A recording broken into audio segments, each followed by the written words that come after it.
pada pagi hari ini di Amerika dan sore hari di Indonesia.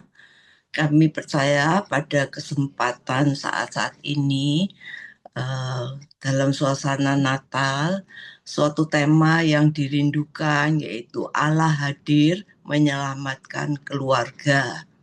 Saudara, Natal yang sejati bukan cuma mendengar dongeng ribuan tahun yang lalu, tapi kami ingin menghadirkan Yesus di tengah-tengah keluarga kami.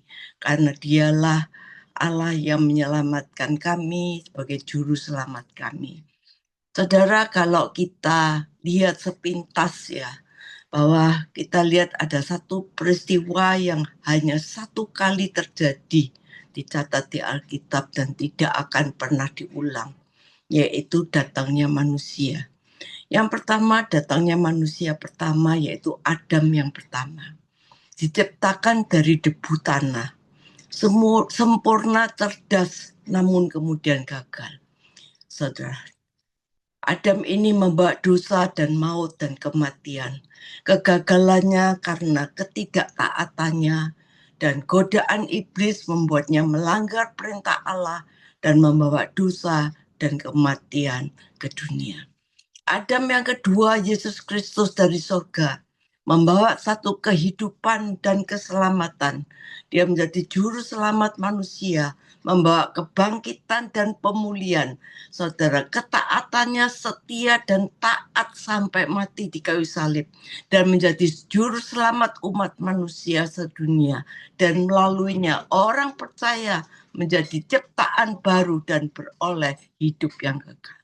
Saudara, kita tahu bahwa diberikannya perbedaan ini, jadi bahwa manusia pertama Adam sebagai keluarga yang diciptakan pertama kali ya, diberikannya Hawa sebagai penolong, tetapi keluarga ini gagal dan jatuh dalam dosa. Saudara, Adam ini tidak pernah dititipkan di rahim seorang wanita. Tidak pernah dia jadi janin dan embrio. Tuhan menciptakan Adam, tahu-tahu Adam sudah besar. Bahkan langsung diletakkan di Taman Eden dengan perintah memelihara taman itu. Jadi tahu-tahu sudah besar, sudah bisa bekerja, dan tidak pernah dilahirkan menjadi bayi. Nggak pernah belajar jalan, nggak pernah belajar bicara apa, papa, mama, mama, nggak pernah. Adam nggak pernah melewati proses itu. Langsung dia ada di Taman Eden, disuruh kerja. Ditaruh di Taman Eden, saudara. Dan akhirnya Taman Eden jadi Taman Eden, saudara. Beda dengan Yesus. Yesus lahir di muka bumi. Kedatangannya yang kita peringati hari ini sebagai hari Natal, sebagai Adam kedua, ditetapkan dari rahim seorang wanita berupa janin dan embrio. Nunggu 9 bulan 10 hari, terus dilahirkan.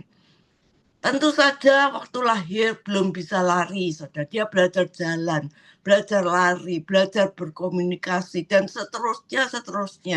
Saudara, sampai menjadi juru selamat. Saudara, ternyata Natal itu berbicara tentang proses dan progres. Ya, peristiwa Natal itu ada prosesnya, saudara. Oleh karena itu, mungkin yang saat ini di antara kita sedang mengalami proses, itu mungkin tidak enak. Tapi ayo nikmati saja. Bahkan ukirlah setiap progres di setiap masalah kita. Untuk nantinya kita bisa membuat satu menara iman di dalam kehidupan kita. Bersama Yesus yang dihadirkan di tengah keluarga, kita mengalami kemenangan demi kemenangan. Lukas 2, 40-42 berkata, anak itu bertambah besar dan menjadi kuat, penuh hikmat dan kasih karunia Allah ada padanya. Saudara, kata bertambah besar menunjukkan dia tidak segitu aja. Dia ngalami namanya grow, dia ngalami namanya progress, dia ngalami namanya proses. Dan ini namanya berita Natal yang sudah puluhan kali kita rayakan. Renungan kita saat ini yang bertahun-tahun kita merayakan Natal bukan secara tentang kado, tetapi progres apa yang sudah kita kerjakan. Progres apa yang sudah kita capai di Natal yang kita peringati sekian puluh kalinya ini. Kalau Natal ini menjadi yang pertama bagi saudara, selamat datang di proses ini dan siaplah mengukir progres bersama Allah. Emmanuel, Allah menyertai kita. Ukir progres dalam karakter kita, dalam pikiran kita. Progres di setiap keputusan kita, di setiap kehidupan kita. Dan progres ini yang membedakan Adam pertama dan Adam kedua, yaitu Yesus Kristus. Adam pertama tidak mengalami proses, tapi Adam kedua mengalami proses dan progres. Saudara, hal yang kedua yang kita perhatikan, Yesus lahir itu nggak langsung nongol, ya. Bapak di surga cari seorang bernama Maria, yang tunangannya bernama Yusuf, dan akhirnya menjadi orang tua buat Yesus. Saudara, ini poin penting sekali. Bagaimana Yusuf dan Maria menjadi orang tua buat Yesus. Ketika ada muncul, tidak ada orang tua yang mendampingi. Sehingga Taman Eden yang begitu ideal berubah menjadi Taman Eden. Dan taman keedanannya itu dinikmati oleh seluruh keturunannya. Adam gagal membangun keluarga. Oleh karena itu, pada sore hari ini, hadirkan Yesus di tengah keluarga kita. Maka dia akan menyelamatkan segala segi aspek kehidupan kita. Sementara Yesus yang lahir di bumi ini didampingi oleh Yusuf dan Maria. Dan itu yang membuat palungan yang tidak higienis, palungan yang kotor. Tetapi tidak ditulis bahwa Yesus di palungan itu sakit flu, diare, masuk angin, batuk pilek. Padahal dia lahir di tempat yang jorok. Bayangkan saudara, beberapa hari saya mempunyai cucu yang lahir di satu hospital yang terkenal dan rumah sakit yang mahal. Keluar dari rumah sakit yang mahal dengan lahir di tempat yang VIP, keluar masih kuning saudara, dan mesti balik ke rumah sakit, disinari, pulang ke rumah dijemur, ya. Zaman sekarang saudara lahir berapa bulan divaksin, vaksin cacar, vaksin macam-macam, saudara. Kita juga pernah mengalami vaksin, ya. Kadang-kadang sudah divaksin masih bisa kena cacar, saudara. Sedangkan Yesus ditaruh di palungan tempat makanan hewan. Saudara, dia nggak kena sakit apa-apa. Ternyata penyebabnya adalah aura kehadiran Yusuf dan Maria yang menerima dia apa adanya. Saya harapkan Natal tahun ini Allah betul-betul melawat keluarga. Karena banyak saat ini keluarga-keluarga mengalami rumah tangga berantakan, mengalami kawin cerai dan begitu mudahnya, mengalami ketidaktaatan pada firman Tuhan, sehingga akhirnya banyak rumah tangga yang gugur, rontok karena badai-badai yang terjadi di dunia ini. Saudara, biarlah di Natal ini muncul Yusuf dan Maria di tengah rumah tangga kita yang melahirkan generasi ilahi seperti Yesus kita. Bahkan di tengah keterbatasan yang ada, munculnya Yusuf dan Maria melahirkan juru selamat, dan itu Tuhan juga sanggup kerjakan di setiap rumah tangga kita yang penuh dengan keterbatasan. Tuhan sedang mencari di tengah-tengah kita Yusuf dan Maria yang siap mendampingi generasi ilahi yang Tuhan siapkan di tengah-tengah kita. Mungkin itu anak-anak kita, saudara. Tapi kita lihat Yesus di palungan menjadi rumah doa bagi segala bangsa. Kalau Adam di Taman Eden, malah tamannya menjadi Eden. Tapi Yesus di palungan menjadi rumah doa bagi segala bangsa. Di palungan bangsa-bangsa datang menyembah Dan keberadaan Yusuf dan Maria sangat berpengaruh. Mengapa kok bisa sedemikian berpengaruhnya Yusuf dan Maria itu? Saudara, karena apa? Yusuf dan Maria memegang komitmen kepada Allah. Ini penting. Bagaimana anak-anak maupun anak-anak rohani kita, saudara, menjadi generasi ilahi. Biarlah mempunyai tumbuh sekualitas dengan Yesus. Karena ada orang tua yang mempunyai komitmen di hadapan Allah. Saudara, tahu-tahu Maria didatangi malaikat Gibrail dengan pesan, kamu akan hamil dan akan melahirkan seorang anak laki-laki. Maria berkata, bagaimana itu mungkin terjadi? Aku belum bersuami. Kita ini baru bertunangan. Jangan khawatir, bayi ini pekerjaan Roh Kudus. Waktu Maria dengar itu, tentu dalam pikirannya, aduh gawat ini. Resikonya besar. Aku bisa diceraikan sama Yusuf. Andai kata saudara kita jadi Maria, pikiran kita tentu model apa malaikat ini, saudara. Mungkin kita tengking ini perkataan ini, saudara. Tapi bagaimana dengan Yusuf? Yusuf orang yang tulus hati. Ketika tahu tunangannya hamil, hancur hati Yusuf. Dan dia ada niat diam-diam menceraikan Maria. Karena dia tidak mau mempermalukan Maria. Saudara, kita tahu bahwa keadaan Yusuf dan Maria itu saat itu mengalami kacau balau hidupnya. Tetapi datanglah utusan Tuhan dan berkata pada Yusuf, jangan takut ambil Maria menjadi istrimu. Anak yang dikandung bukan dari Yusuf dan dari laki-laki, tapi pekerjaan Roh Kudus. Apa reaksi Maria? Maria berkata, aku ini hamba Tuhan.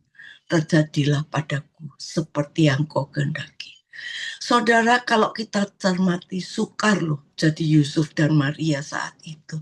Gak mudah, saudara. Ini peristiwa the one and only, satu-satunya cerita dan tidak akan pernah terjadi. Sulit untuk dipercaya dan susah sekali ini. Namanya Yusuf dan Maria mengalami ini. Dia tidak mengerti, tapi dia harus hadapi. Maka dari itu kita lihat para suami dan istri. Poin yang penting bahwa setiap kita mau belajar, supaya setiap kita harus nomor satu komitmen kita kepada Tuhan, bukan kepada pasangan kita. Kita lihat Yusuf dan Maria, komitmen dia kepada Tuhan. Maria berkata, terjadilah padaku menurut perkataanmu. Kita lihat Yusuf akhirnya menerima Maria dan anak yang bukan dilahirkan dari dia sendiri. Saudara, tapi kalau kita sebagai suami istri, kita mau komitmen. Bahwa komitmen kita bukan kepada pasangan kita, tetapi kepada Yesus di atas segala-galanya. Seringkali ketidakcocokan di dalam rumah tangga terjadi karena komitmen kita tergantung kepada pasangan kita. Siapa yang lebih dominan dalam pernikahan kita masing-masing. Kalau yang dominan suami, istrinya mati kutu, saudara. Ngikut dan tidak berkutik. Kalau yang dominan istri, suaminya mati kutu.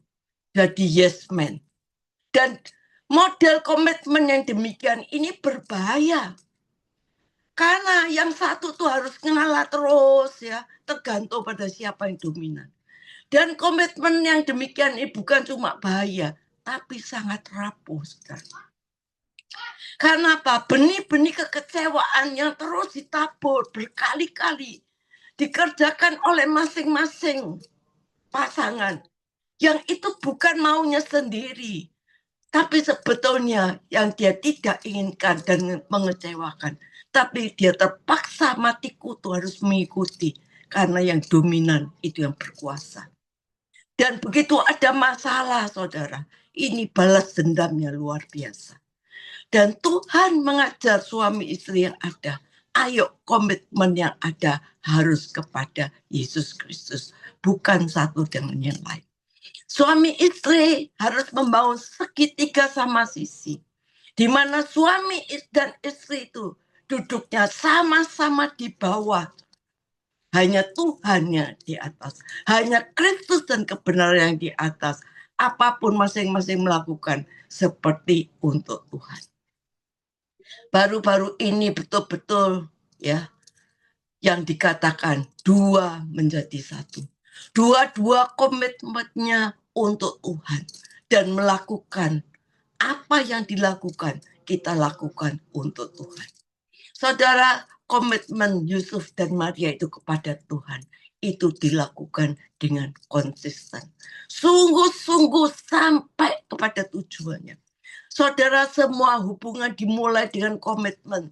Tapi hubungan akan bisa terus dikerjakan kalau kita konsisten. Artinya tidak berubah sampai kepada tujuan. Ini loh yang membuat saudara. Palungan itu, saudara, begitu tempat yang jorok menjadi tempat yang luar biasa. Saudara, lahirnya di Palungan, tempat yang keadaan terbatas, dibungkusnya dengan kain lampin, bukan selimut, saudara, tapi kain lampin, ya. Saudara, walaupun dibungkus kain lampin, Alkitab nggak mencatat bahwa Yesus itu sakit kulit, saudara. Aura papa mamanya ini dengan komitmen dan konsisten yang sungguh-sungguh pada Tuhan. Sehingga bayi yang ada tinggal di itu, tempat yang minim, menjadi tempat yang dia bertumbuh luar biasa.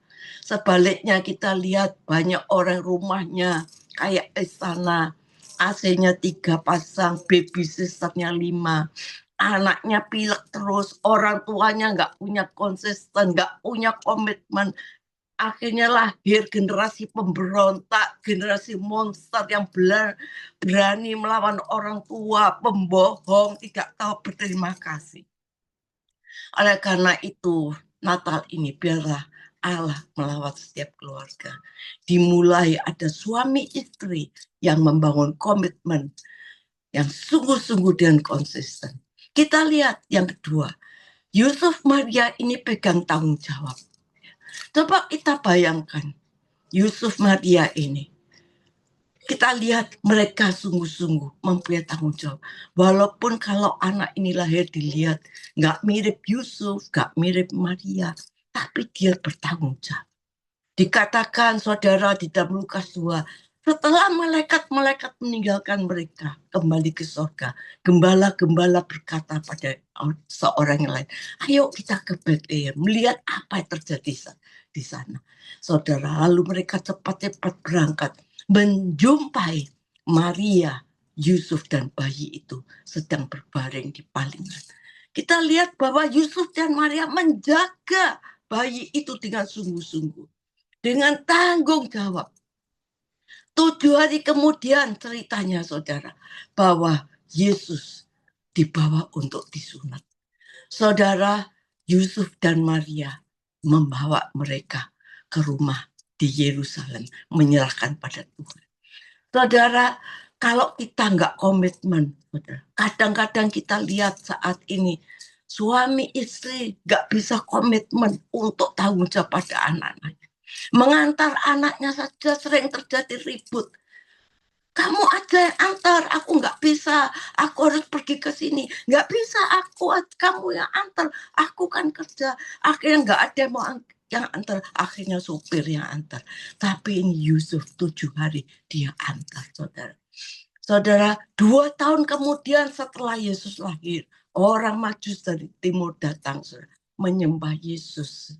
Maka masuklah mereka ke dalam rumah itu, melihat anak itu bersama Maria dan ibunya. Mereka sujud menyembah dan mereka mempersembahkan emas, kemenyan, dan mur. Saudara, awalnya di kandang palungan, saudara. 2 tahun kemudian mereka masuk ke dalam rumah. Ada progres.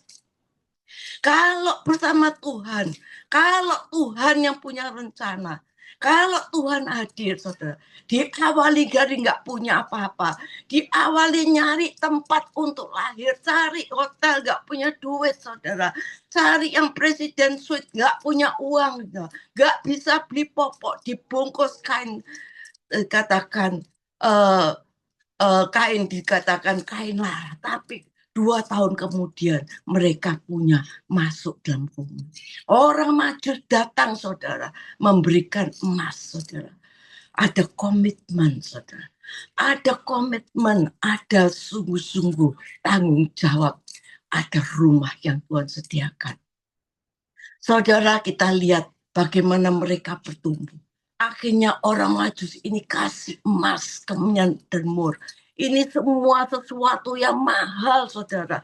Mereka menjadi Yusuf Maria dari orang sederhana. Dia menjadi kaya karena punya logam mulia, punya emas, saudara. Punya mur, ini semua mahal, saudara.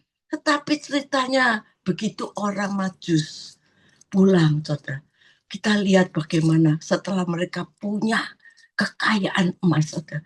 Dia tidak ingin Yusuf Maria itu beli iPhone 17 yang canggih loh, saudara. iPhone 17 itu. Saudara, iPhone 17 dari apartemen anak saya bisa melihat Monas yang jauh itu, saudara. iPhone 17.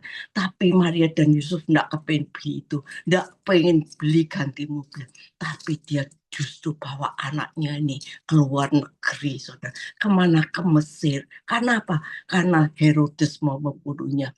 Berapa biaya ke Mesir? Saudara, dia pakai uang yang dia dipercayakan itu. Sampai umur 12 Yesus ke Bait Allah, ke Yerusalem berdoa. Yusuf Maria juga ada di sana. Ada komitmen dan tanggung jawab. Konsisten yang kelihatan sampai umur 12 tahun.